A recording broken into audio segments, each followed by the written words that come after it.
कि बालक जवानी और वृद्धावस्था में, जागृत स्वप्न और सुसुप्ति में, 84 लाख योनियों में, सर्ग और प्रलय में, महासर्ग और महाप्रलय में भी जीव का कभी अभाव नहीं होता। ना भाव विद्यते सदा, अर्थात इसका अपना भाव सदा विद्यमान रहता है। सृष्टि रचना रूप क्रम को त्याग करने का तात्पर्य है कि इसमें अपनी स्थिरता का त्याग है, कारण की तत्व स्थिर और अचल है और स्थिर का त्याग ही क्रम है। भगवान का सृष्टि रचना रूप क्रम ही आदि क्रम है, जिससे कर्मों की परंपरा चली है। अतः क्रम के अंतर्गत 3 प्रकार के क्रम आते हैं। सृष्टि की रचना पहला, दूसरा क्रिया मात्र जो फलजनक नहीं होती, और तीसरा पाप पुण्य शुभाशुभ क्रम जो फलजनक होते हैं। भगवान का सृष्टि रचना रूप क्रम वास्तव में क्रम ही है। भगवान ने कहा भी है, तस्य कर्तारमपि माम विद्ये कर्तारमव्ययम्, और सृष्टि रचना का कर्ता होने पर भी मुझे अव्यय परमेश्वर को तू अकर्ता जान। बोलिए प्रेम से कृष्ण भगवान माता राधा सतमामा रुक्मिणी की जय। अधिभूतम क्षरो भाव पुरुषादि द्वैतम, अधियगो हवे हम मेवात्र देहे देवूतृताम वर। अधिभूतम क्षरो भाव, पृथ्वी जल तेज और वायु और आकाश। पृथ्वी जल तेज वायु और आकाश, इन पंच महाभूतों से बनी प्रतिक्षण परिवर्तनशील और नाशवान सृष्टि को अधिभूत कहते हैं। पृष्ठादि द्वैतमम, यहाँ अधिद्वैत पद आदि पुरुष हिरण्यगर ब्रह्मा का वाचक है। महासर्ग के आदि में भगवान के संकल्प से सबसे पहले ब्रह्मा जी ही प्रकट होते हैं, और फिर वे ही सर्ग के आदि में सब सृष्टि की रचना करते हैं।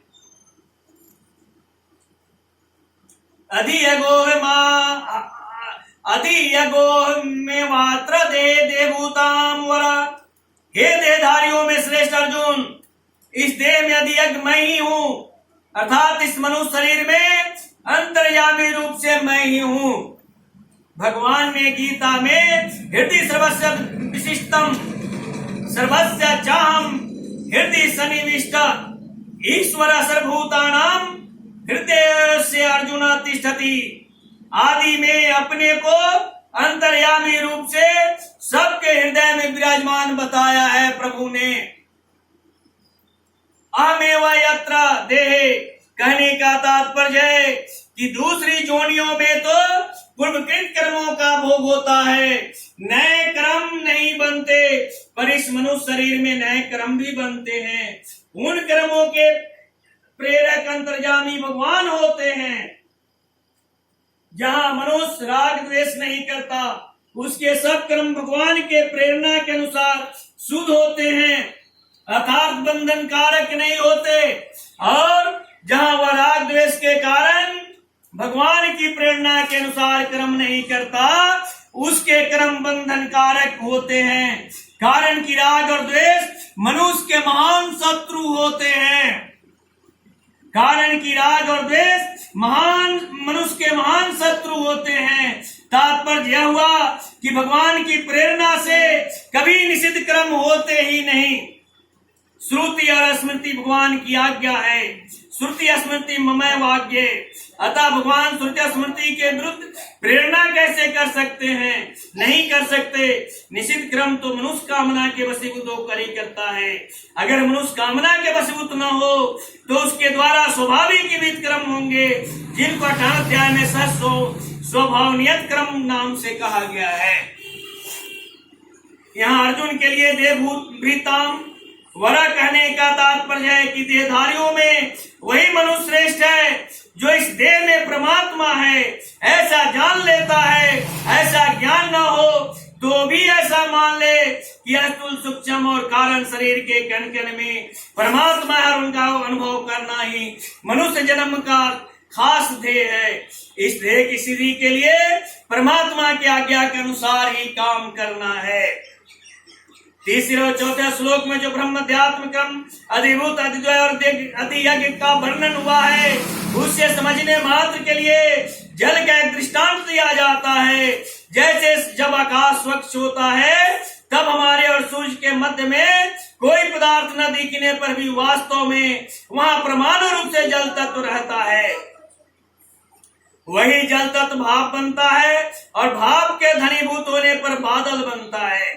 बादल में जो जल कण रहते हैं उनके मिलने से बूंदे बन जाती है। उन बूंदों में जब ठंडक के संयोग से घनता आ जाती है तब वे ही बूंदे ओले बर्फ बन जाती है। यह जल तत्व का बहुत स्थल रूप है। ऐसा ही निर्गुण निराकार ब्रह्म परमाणु रूप से जल तत्व है। अधियज्ञ व्यापक विष्णु भाव रूप से जल है। अधिग्र ब्रह्मा बादल रूप से जल है और अध्यात्म अनंत जीव बूंदे रूप से जल है। क्रम सृष्टि रचना रूप क्रम वर्षा की क्रिया है और अधिभूत ब्रह्म रूप से जल है। इन वर्णन का तात्पर्य हुआ कि जैसे एक ही जल परमाणु भाप बादल वर्षा की क्रिया बूंदे और ओले के रूप से भिन्न भिन्न दिखता है पर वास्तव में एक ही है। इसी प्रकार एक ही परमात्म तत्व ब्रह्म अध्यात्म क्रम अधिभूत अधिद्वय और अधियज्ञ के रूप में से भिन्न भिन्न प्रतीत होते हुए भी तत्वतः एक ही है। इसी को 7वें अध्याय में समग्रम और वासुदेव सर्वम कहा गया है। तात्विक दृष्टि से तो सब कुछ वासुदेव ही है। इसमें भी जब विवेक दृष्टि से देखते हैं तब शरीर शरीरी प्रकृति पुरुष ऐसे दो भेद हो जाते हैं। उपासना की दृष्टि से देखते हैं तो उपास्य उपासक और त्याज्य ये 3 भेद हो जाते हैं। इन तीनों को समझने के लिए यहाँ इनके 6 भेद किए गए हैं। परमात्मा के 2 भेद ब्रह्म और अधियज्ञ, जीव के 2 अधियज्ञ। तब संसार में परमात्मा व्याप्त है।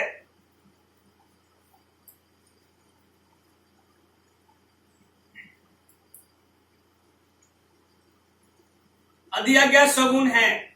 जीव के 2 भेद अध्यात्म सामान्य जीव जो कि बद्ध है और अधिद्वय कारक पुरुष जो कि मुक्त है। संसार के 2 भेद क्रम जो कि परिवर्तन का पुंज है और अधिभूत जो कि पदार्थ है।